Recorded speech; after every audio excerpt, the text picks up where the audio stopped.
बीमिश bookworms के classroom में आप सबका स्वागत है।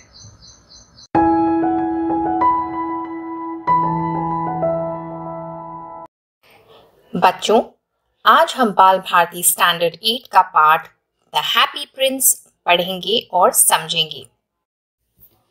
इस कहानी को महान राइटर ऑस्कर वाइल्ड ने लिखा है। इस कहानी द्वारा वे ये समझाना चाहते हैं कि हमें सदा दूसरों के प्रति सेवा भाव रखना चाहिए। We must help the poor and needy.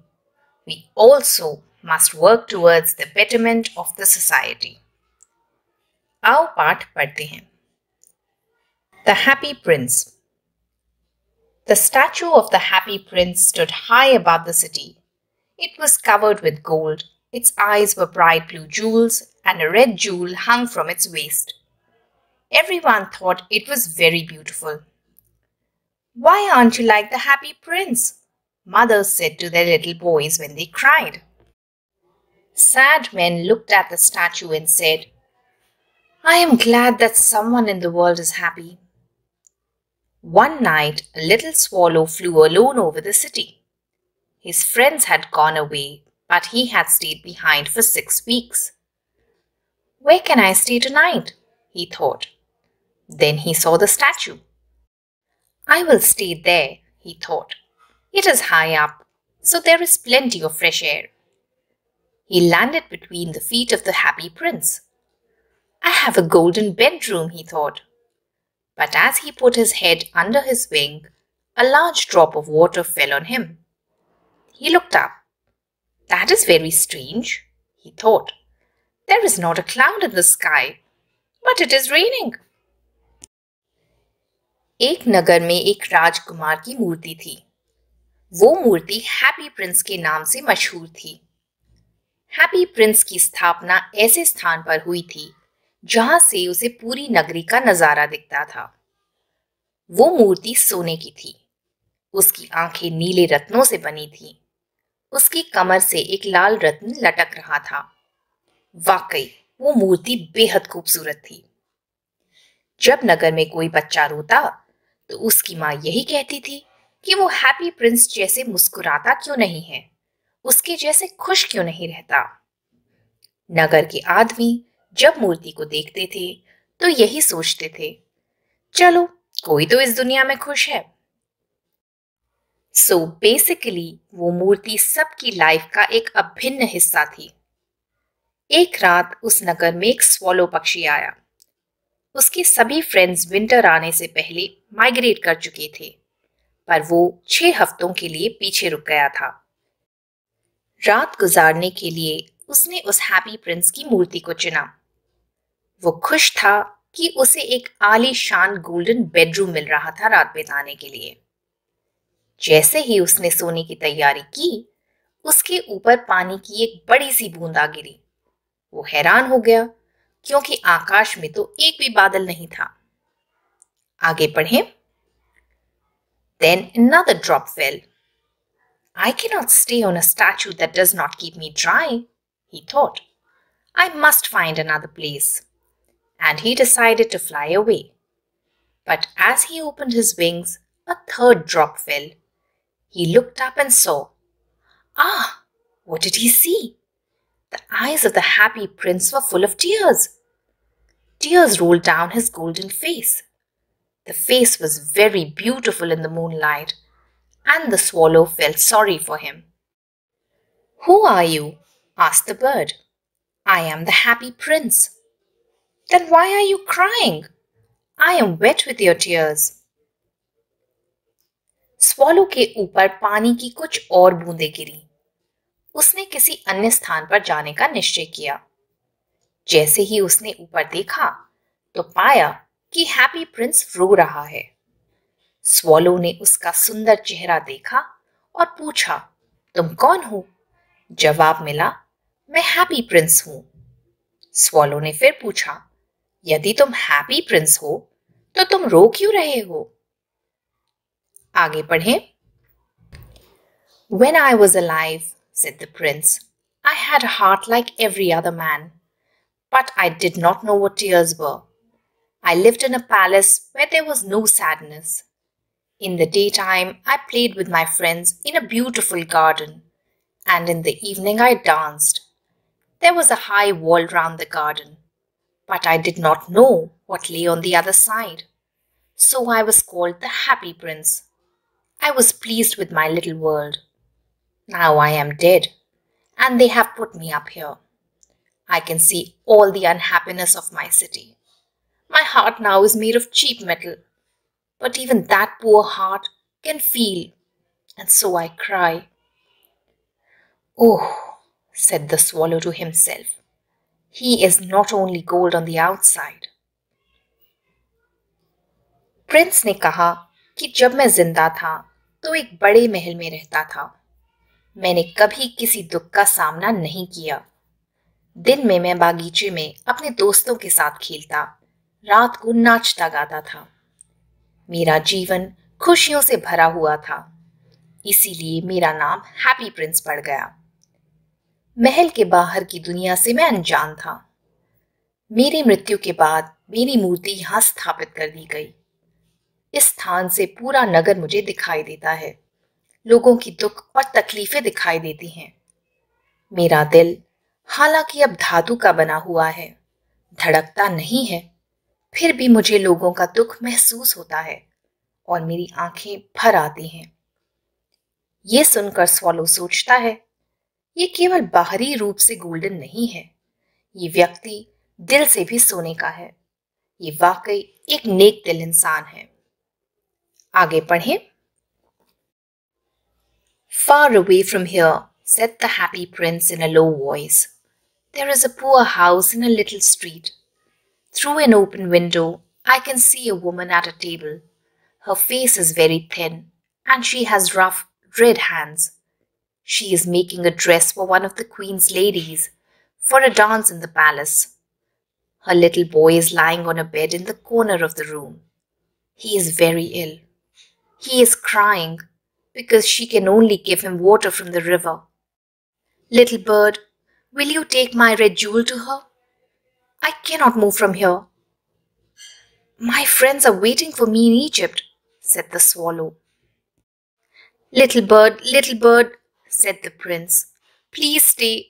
The boy is crying and his mother is so unhappy. The happy prince looked very sad, and the little swallow was sorry for him. It is very cold here, he said, but I will stay with you for one night. Tomorrow I will take the jewel. Thank you, little bird, said the prince. Prince ने धीमे स्वर में swallow से कहा कि यहाँ से काफी दूरी पर एक छोटा सा घर है जहाँ एक गरीब महिला एक ड्रेस की सिलाई कर रही है। वो बेहद पतली दुबली है। उसके हाथ कठोर परिश्रम के कारण कटे फटे हुए हैं, लाल हो गए हैं। उस कुटिया में उसका बीमार बेटा एक चारपाई पर पड़ा हुआ है। उसकी दवा दारू के पैसे भी उस औरत के पास नहीं हैं। बच्चा भूख से रो रहा है, पर माँ के पास उसे देने के लिए केवल नदी का पानी ही है। क्या तुम ये लाल रत्न उसे दे सकते हो? मैं तो यहाँ से चाह कर भी हिल नहीं सकता हूँ। स्वॉलो ने कहा, मेरे मित्र इजिप्ट में मेरा इंतजार करते होंगे, मुझे जाना चाहिए। प्रिंस ने उसे रिक्वेस्ट किया कि वो उसकी मदद करे। स्वॉलो को हैप्पी प्रिंस पर दया आ गई और उसकी बात उसने मान ली। आगे पढ़ें। So the swallow took the great red jewel from the prince's waist and flew away with it over the roofs of the town. He passed the palace and heard the sound of dancing. The bird passed over the river and flew and flew. At last he came to the poor little house and looked inside. The boy was lying on the bed. The mother was asleep. She was so tired.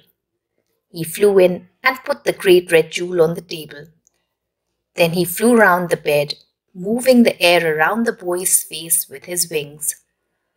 Oh, said the boy, my face does not feel so hot. I think I'm getting better. And he fell asleep. Then the swallow flew back to the happy prince. It is strange, the swallow said. It is very cold, but I feel quite warm. That is because you have done a good thing, said the prince. The little swallow fell asleep. Swallow उस रत्न को लेकर उस महिला की कुटिया की ओर उठ चला। रास्ते में कई घर आए, महल को भी उसने पार किया, जहां से नाचने गाने की आवाजें आ रही थीं। लेखक ने यहाँ इस बात की ओर संकेत किया है कि प्रजा कितनी दुखी है, पीड़ित है, पर राजा के भोग विलास और उसकी अय्याशी में कोई कमी नहीं आ रही है। There is a huge disparity between the rich and the poor. Swallow कुटिया के भीतर गया और रत्न को उसने टेबल पर रख दिया। बच्चा लेटा हुआ था और उसकी मां भी थक टूट कर सोई हुई थी। बच्चे की करुण दशा देखकर स्वॉलो का मन दुखी हुआ और उसने पंख फड़फड़ाकर उसे हवा दी। हवा के झोंकों से बच्चे को कुछ राहत महसूस हुई। वापस जाकर उसने प्रिंस को कहा कि सर्दी का मौसम है, फिर भी मुझे गर्मी का एहसास हो रहा है। प्रिंस ने उसे समझाया कि उसने किसी की मदद की, एक नेक कार्य किया, इसीलिए उसे अच्छा महसूस हो रहा है। आगे पढ़ें। When day came, the swallow flew down to the river for a bath. A clever man saw him. That is very unusual, he said. That kind of bird? Here in winter? I must write that down. I will go to Egypt tonight, thought the swallow. When the moon came up, he flew back to the happy prince. Can I do anything for you in Egypt? He said. Little bird, said the prince. Please will you stay with me for one more night? My friends are waiting for me, answered the bird. Far away across the city, said the prince, I can see a young writer in a little room at the top of a house. He is sitting at a table that is covered with papers. At his side, there are some dead flowers. He is trying to finish a story. But he is very cold and he cannot write. There is no fire in the room and he is weak and hungry. I will wait with you for one more night, said the swallow kindly. What shall I take to him? Take him one of my eyes, said the prince. They are made of beautiful blue stones. The young man can sell it and buy wood and food. He can finish his story. Swallow अगले दिन जब नदी पर नहाने गया तो उसे एक बुद्धिमान व्यक्ति ने देखा। उसे देखकर वो बहुत हैरान हुआ, क्योंकि स्वॉलो तो माइग्रेटरी बर्ड्स होते हैं। सर्दी के मौसम में वे गर्म इलाकों की तरफ उड़ जाते हैं। फिर ये पक्षी अब तक यहाँ क्या कर रहा है? उड़कर यहाँ से गया क्यों नहीं? रात होते ही पक्षी ने इजिप्ट जाने का फैसला लिया। उसने प्रिंस से पूछा, क्या इजिप्ट में तुम्हें कोई काम है? है तो मैं कर दूंगा। ये सुनकर प्रिंस ने फिर पक्षी से एक रात और रुक जाने का रिक्वेस्ट किया। उसने कहा कि बहुत दूरी पर एक घर है जिसकी छत पर एक छोटा सा कमरा बना हुआ है। उस कमरे में एक मेज पर एक युवक बैठा है। पूरी मेज कागजों से भरी हुई है। साथ ही में एक फूलदान में कुछ मुरझाए हुए फूल रखे हुए हैं। युवक चिंतित है, परेशान है, क्योंकि वो एक कहानी लिख रहा है, पर उसे पूरी नहीं कर पा रहा है। उसे भूख, कमजोरी और ठंड ने बेहाल कर दिया है। यदि तुम मेरी एक आंख, जो कि नीले रत्न की बनी है, उसे दे दोगे तो उसका भला हो जाएगा। वो उस रत्न को बेचकर भोजन और जलाने के लिए लकड़ी खरीद लाएगा। फिर खुशी खुशी वो अपनी कहानी पूरी कर लेगा। आगे पढ़ें। Take out your eye, dear prince, said the swallow. I cannot do that. And he began to cry. Do it, said the prince. So the swallow took out the prince's eye and flew away to the young man's room. It was easy to get in because there was a hole in the roof. The young man was sitting with his head in his hands, so he did not hear the bird's wings. When he looked up, a beautiful blue jewel was lying on the dead flowers. "Someone likes my stories," he cried happily. "This is a gift from someone who has read my books. Now I can finish writing the story." Prince की बात सुनकर पक्षी फूट फूट कर रो पड़ा। Prince की महानता के आगे वो नतमस्तक हो गया। प्रिंस की आंख लेकर वो उस युवक के कमरे में दाखिल हुआ। उस कमरे की छत टूटी हुई थी, इसीलिए उसे भीतर जाने में कोई कठिनाई नहीं हुई। उसने चुपचाप वो रत्न मुरझाए फूलों के बीच में रख दिया। युवक ने रत्न को देखा तो उसे बेहद खुशी हुई। उसे लगा कि किसी प्रशंसक ने वो रत्न तोहफे में उसे दिया है। अब वो आराम से अपनी नई कथा को पूरी कर लेगा। यहां कंप्लीट होता है द हैप्पी प्रिंस का पार्ट 1। पार्ट 2 लेकर मैं जल्द ही आऊंगी। बीमिश बुकवर्म्स की तरफ से इतना ही। Happy reading, happy studying everyone. I hope ये वीडियो आप लोगों को अच्छा लगा होगा। इन केस आपके कोई डाउट्स हैं, कोई क्वेश्चंस हैं, तो नीचे कमेंट सेक्शन में आप मुझसे पूछ सकते हैं। Thank you for watching. अगर आपको आज मेरे साथ सीखने में मज़ा आया तो प्लीज़ बीमिश बुकवर्म्स को लाइक और सब्सक्राइब करें। साथ ही में लगे बेल आइकन को ज़रूर दबाएं ताकि मेरे चैनल की सभी नोटिफिकेशंस आपको मिलती रहें। Thank you for watching.